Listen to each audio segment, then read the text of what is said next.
Hello అండి, అందరికీ నమస్కారం. ఈరోజు ఫ్రూట్ సలాడ్ మిక్సీకి వేయకుండా తురిమి ఎలా చేసుకోవాలో చూపిస్తున్నాను. మీకోసం కొత్త కొత్త వీడియోలు పెడుతున్నాను. మీరు నచ్చితే లైక్ చేయండి, షేర్ చేయండి, పక్కనున్న గంట సింబల్ నొక్కండి. మీరు లైక్ చేయడం మర్చిపోకండి. ఇప్పుడు ఫ్రూట్ సలాడ్ ఎలా చేయాలో చూపిస్తున్నాను. దానికి కావాల్సిన ఇంగ్రీడియంట్స్ అన్నీ చూపిస్తున్నాను చూడండి. మనం 3 అరటి పండ్లు, 2 సేబ్ పండ్లు, 1 సంత్రా.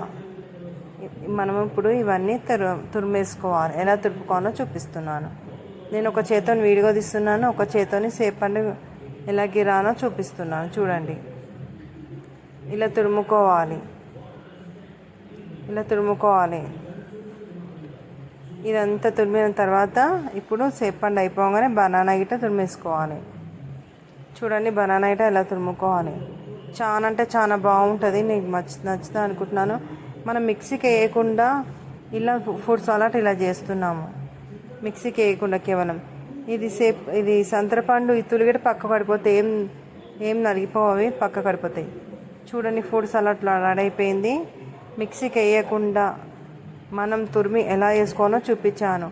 ఇప్పుడు చక్కెర వేసుకోవాలి. సరిపోయినంత చక్కెర మంచిగా చక్కెర కలుపుకొని చూడండి, మీకు సరిపోయినంత మీరు వేసుకోండి. నేను సరిపోయినంత వేసుకుంటున్నాను.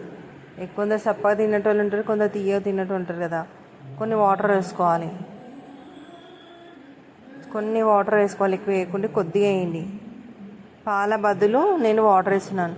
పాలు తినని వాళ్ళు ఉంటారు కదా, వాళ్ళ కోసం నీళ్ళతో ఎలా చేయాలో చూపిస్తున్నాను. ఒకవేళ పాలు తినేటోళ్ళు ఉంటే పాలు వేసుకోండి నీళ్ళ బదులు. ఇప్పుడు కస్టర్డ్ పౌడర్ కొంచెం వేసుకోవాలి. చాలా అంటే చాలా బాగుంటుంది. మీకు నచ్చితే లైక్ చేయండి, షేర్ చేయండి, పక్కనున్న గంట సింబల్ నొక్కండి. మీకోసం కొత్త నేను వీడియోలు పెడుతున్నా. లైక్ చేయడం మాత్రం మర్చిపోకండి. ఇదంతా కస్టర్డ్ పౌడర్ మొత్తం మంచిగా కలిపినాక మనం ఫ్రిడ్జ్లో ఒక 10 మినిట్స్, ఒక 15 మినిట్స్ పెట్టుకుంటే చాలు. ఓకే అండి, బాయ్.